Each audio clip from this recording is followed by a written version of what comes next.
Boa noite. O que nos torna capaz de ajudar outras pessoas a se recuperarem de traumas e dores tão profundas na sua história de vida? Esse é um grande convite. É um convite estendido a mim e a você durante toda a nossa jornada de vida. Esse convite ele começa com uma resposta: ressignificar. Mas ressignificar, na essência da palavra, não é encontrarmos um novo significado, e sim uma nova direção, um novo sentido às experiências que a gente vive.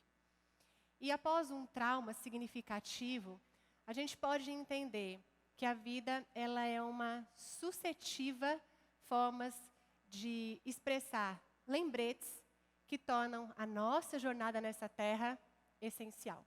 E aí, quais são os seus lembretes?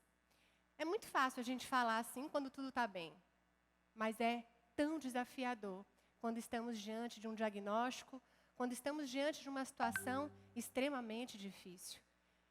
Principalmente quando a estimativa apontada pelas pesquisas recentes mostram que 1 a cada 12 mulheres não conseguem superar e vencer aquele que chega à porta de forma tão disruptiva e cujo nome tanto nos amedronta: o câncer. Meu nome é Amanda Veras e nessa noite eu quero compartilhar com vocês pequenos lembretes para que vocês possam, assim como eu, continuo aprendendo, alcançar uma vida com otimismo e com propósito. Bom, o ano é 2015 e eu e meu marido estávamos completando 7 anos de casados. E eu me lembro que em janeiro desse ano nós tínhamos feito uma viagem em celebração e, dentre os diálogos dessa viagem, uma das pautas era: eita, chegamos no ano 7, a crise dos 7. E ele me perguntou o que a gente ia fazer para superar a suposta crise que viria. Eu tentei explicar para ele várias justificativas de que ela não ia acontecer. Bom, a gente encerrou a nossa conversa com uma frase dele, que dizia assim: eu não sei como vai ser, mas nós iremos passar por isso juntos. Mal sabíamos que 30 dias após essa nossa conversa, estávamos chegando no hospital, onde eu estava com fortes e intensas dores abdominais. E uma suspeita diagnóstica de que talvez o meu intestino tivesse dado um nozinho, um volvo intestinal. Então, eu entrei dentro do centro cirúrgico com essa expectativa, deixando na época em casa o nosso filho Heitor, que tinha 3 anos e 6 meses, e o Rafinha, 1 ano e 5 meses. Bom, naquele centro cirúrgico, eu respirei profundamente e a última lembrança que eu tenho é da cara do meu médico dizendo assim para mim: fica tranquila, tudo vai dar certo. Acho que você vai até para casa hoje? Bom, no dia seguinte eu acordei com uma sonda nasogástrica, com uma bolsa de colostomia, e eu me lembro de reflexos do rosto do meu marido chorando, e ele é durão para chorar. E ele dizia assim: tudo vai dar certo, eu estou com você. Eu pensei: meu Deus, a mazela está grande. Comecei a tentar mexer meu braço e minha perna, mas minhas mãos estavam amarradas e minhas pernas também. Afinal de contas, eu tinha sido submetida a um grande procedimento cirúrgico, onde a minha barriga tinha sido aberta, da pubis até aqui em cima. E quando a intervenção começou, o médico, ao abrir a minha barriga, ele não tinha tido a oportunidade de me conceder um preparo cirúrgico. Então, o intestino rompeu e ali foi necessária a intervenção da bolsa de colostomia. Bom, quando eu estava acordando no dia seguinte, na UTI, eu escutei uma enfermeira chamar para outra e dizer assim: ei, pega a bolsa de colostomia, aquela da paciente novinha. E eu comecei a pensar: meu Deus, será que sou eu? Até que eu escutei: a novinha, a esposa do médico. E ali, a nossa vida deu uma grande virada. Uma grande virada porque a sensação que eu tinha era que tinham simplesmente me jogado diante e dentro de um grande filme de terror. E eu posso me lembrar de vários momentos e movimentos que se sucederam a esse episódio. Porque de verdade, é muito fácil a gente permanecer ao lado de alguém que amamos quando tudo vai bem. É muito fácil a gente honrar os nossos votos diante de Deus, da comunidade, das pessoas e um para o outro, quando nada nos falta. Mas honrar o nosso voto, o nosso compromisso, quando a enfermidade chega e as condições não são tão boas, é para quem se considera muito forte e acredita em Deus. a nossa jornada continuou. E nesse dia, quando acordei na UTI, fiz muitas perguntas. E talvez hoje o seu coração permeie algumas delas. A minha principal pergunta foi: Deus, por quê? Por que eu? Por que comigo? Eu sou paulista, mas com coração piauiense. E rotineiramente pegava metrô em São Paulo. E eu me lembro que vira e mexe entrava alguém no metrô e dizia: nunca roubei, nunca matei, nunca fiz mal a ninguém. E nessa noite eu perguntei para Deus: eu nunca roubei, nunca matei, por que o câncer chegou até mim? Bom, coisas ruins acontecem com pessoas boas. Mas a resposta que nós decidimos dar não é para Deus, e sim para nós mesmos. Foi então que o meu porquê continuou sem resposta, mas eu decidi aprender a caminhar em fé. E fui descobrindo ao longo da minha jornada que muitos cacos daquilo que eu considerava ser um vasinho muito perfeito precisavam ser quebrados. A doutora Rosana Alves é uma neurocientista que eu gosto muito e ela tem uma frase que me impacta. Ela diz: dos meus fragmentos farei mosaico, nunca mais serei um caco. O primeiro caco que eu estava recolhendo era o caco da vergonha. Afinal de contas, a Amanda, certinha, bonitinha, organizada e arrumada, estava ali, com sonda nasogástrica, com um acesso no braço e com a bolsa de colostomia. Nesse dia, eu já estava no quarto e eu pedi para o meu esposo me ajudar para ir no banheiro. Gente, de verdade, quando a gente está doente, dar 5, 10 passos num espaço de 3 metros é quase correr uma maratona. E eu me lembro que a nossa oração dia e noite e dia, era: a gente precisa que essa bolsa funcione. E nesse dia, quando eu levantei e pedi para ele me ajudar para ir no banheiro, ele veio do meu lado, pegou na minha mão, e cada passinho que eu dava, ele dizia: muito bem, reforço positivo total. Mas, a 3 passos de chegar no assento sanitário e trocar a bolsa caiu, e as fezes caíram pela minha perna. E nessa hora eu me senti muito envergonhada. Então ele olhou para mim, pegou na minha mão e disse: na alegria, na tristeza, na saúde e na doença.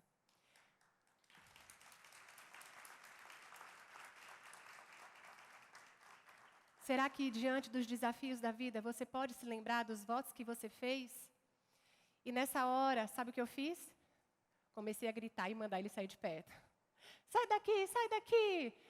E ele me ajudou tão amorosamente a limpar a sujeira da bolsa que escorria nas minhas pernas. O caco da vergonha foi recolhido ali, através do amor, através da atitude de empatia, através do maior laço que nos une e nos faz vencer os desafios da vida. O tempo foi passando, e eu fui aprendendo que nós precisamos de fé para confiar e acreditar no impossível. Eu gosto muito de estudar a etimologia das palavras e o que elas significam. E se você for procurar a etimologia, a raiz da palavra fé, ela tem uma dupla explicação. A primeira delas vem do hebraico, que significa emuná, que é confiar. E a segunda é do grego, que significa pistis, que significa acreditar. Então, eu aprendi que a fé ela tem 2 pernas bem práticas. A gente caminha em fé quando a gente confia e quando a gente acredita que aquilo que é impossível pode acontecer. Tá, Amanda, por que você está falando disso? Por que você está explicando sobre algo que é impossível? Bom, porque eu me apresentei para vocês como Amanda Veras, mas agora eu quero me apresentar para vocês com uma segunda identificação. Eu tenho uma síndrome genética, uma mutação, que é desconhecida na ciência. O gene MSH2, que sofreu a mutação, até hoje, em todo estudo genético no mundo e na galáxia, ninguém é igualzinho a mim. Diante dessa notícia, obviamente, eu comecei a chorar muito. Mas quem nos deu essa notícia foi o oncologista, e quando ele disse isso, meu marido olhou carinhosamente para mim e disse: doutor, não se preocupe, eu sempre soube que ela é especial. Ela é quase um Transformer. Para quem não sabe o que é o Transformer, são alienígenas do espaço que vieram à Terra em forma de robô e se transformam para defender o mundo do mal. Eu fiquei feliz com o elogio, mas ele não foi suficiente para segurar as minhas lágrimas. Afinal de contas, o câncer ele visitava a minha família já há algum tempo e era o meu maior medo. Eu perdi da minha árvore genealógica paterna e materna todos que tinham sido acometidos por essa enfermidade. E nesse dia eu decidi ter muita fé, porque eu tenho 2 filhos. E eu acredito que essa enfermidade parou nesse transforme e que a minha descendência será saudável na Terra. Bom, Certo dia, dentre as lições que eu aprendi, dos fragmentos que ainda hoje recolho na minha história, eu me lembro que um dia eu cheguei em casa e o meu filho estava parado, com 3 anos e meio, olhando para a janela. Eu me aproximei, estava tomando quimioterapia, e disse assim, filho, o que você está fazendo aí? E ele olhou para mim e disse, psh. Aí eu disse, tá bom, o que está acontecendo? Ele, a senhora não está ouvindo, mamãe? E eu, não, pensei, poxa, a quimioterapia deve estar fazendo efeito, está afetando a minha audição. Alguém está falando alguma coisa, filho? Ele disse, sim, mamãe, Deus.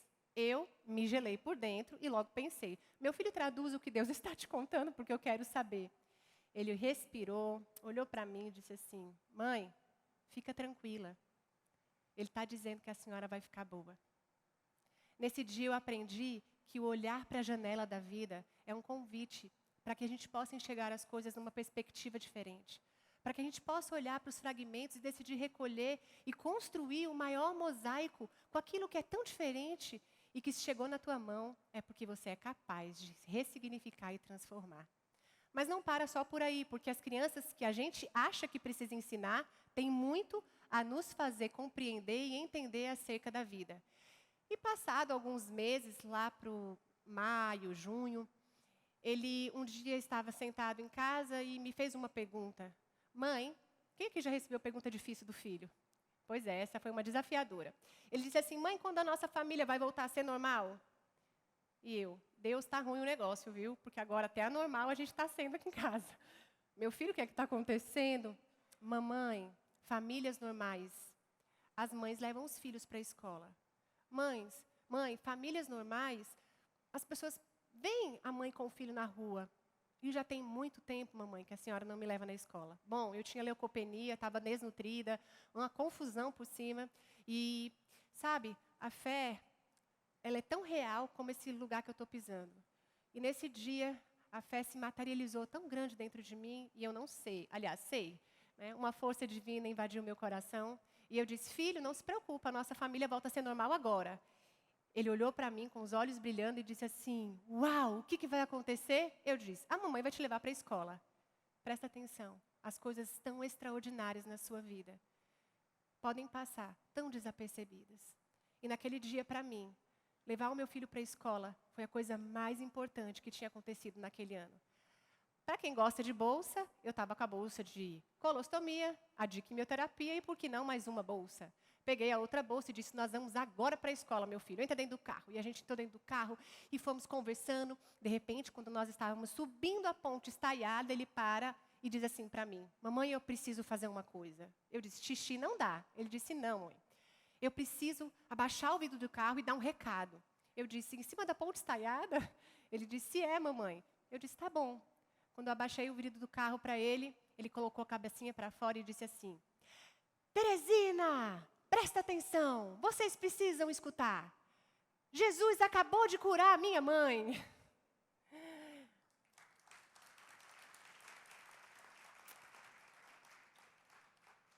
Qual é a sua perspectiva sobre cura?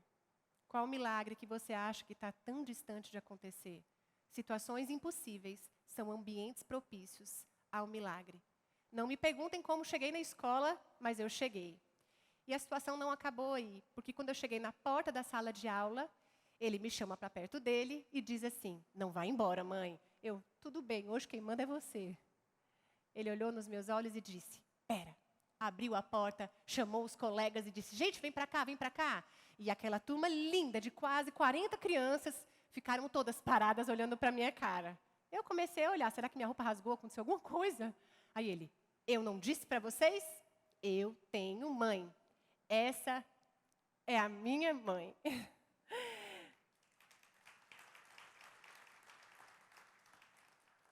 Acho que o maior título que a gente pode ter é esse, pai e mãe. Então, nesse momento, a situação começou a ficar um pouco mais delicada. Porque ele olhou para a minha cara e disse, agora conta para a professora, mamãe, qual é o nome do problema que a gente está vivendo lá em casa? E eu, esse menino não se aquieta hoje, meu Deus. Problema, professora, estamos com uma situação desafiadora em nossa casa. Ele olha para mim, hã? Situação o quê? Conta para a tia, mãe, o nome. E eu, do quê, meu filho? Deus faz esse menino ficar quieto. problema grande, big problem, problema grandão. Aí ele disse, Mãe, conta para a tia, por que a senhora não quer dizer o nome? A gente já estava nesse tratamento, tinha uns 6, 7 meses. Eu nunca tinha dito a palavra câncer. Então, quase como que um sussurro, eu disse, câncer. E o que ele fez? Câncer, câncer, câncer, câncer, câncer, câncer, câncer, câncer, câncer, câncer, câncer. Olhou para minha cara e disse, vamos, mamãe, comece a celebrar, dance em cima da cabeça do gigante que Jesus já arrancou e já te deu a vitória.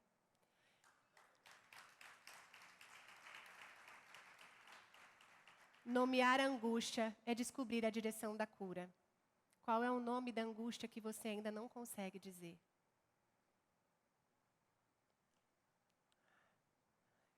Em novembro de 2015, nós voltávamos para o mesmo ambiente, o mesmo hospital, e lá estávamos fazendo a cirurgia de reversão do uso da bolsa de colostomia.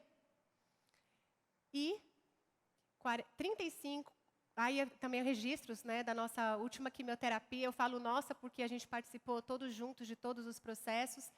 E 35 dias depois da minha última cirurgia, da reversão da bolsa de colostomia, eu encontrei um sentido. A dor revela com clareza o nosso propósito. Nós fundamos um instituto de saúde mental chamado Vida, Otimismo e Propósito, cujo missão nessa terra é ajudar as pessoas a tocarem na alma e ressignificarem as suas histórias. Eu convido vocês a olharem para a moldura chamada vida, a enxergarem uma perspectiva otimista, deixando de lado a angústia e o desamparo, ressignificando os traumas e construindo na sua história recortes de fragmentos que farão da sua vida um lindo quadro, um lindo mosaico. Eu aprendi que circunstâncias não mudam a Deus, mas transformam aqueles que permitem ser experimentados pelo seu amor. Registros do começo, de como estamos hoje. E quero encerrar aqui falando para vocês, amem e tenham fé, porque você só vive um milagre quando você não desiste. Obrigada.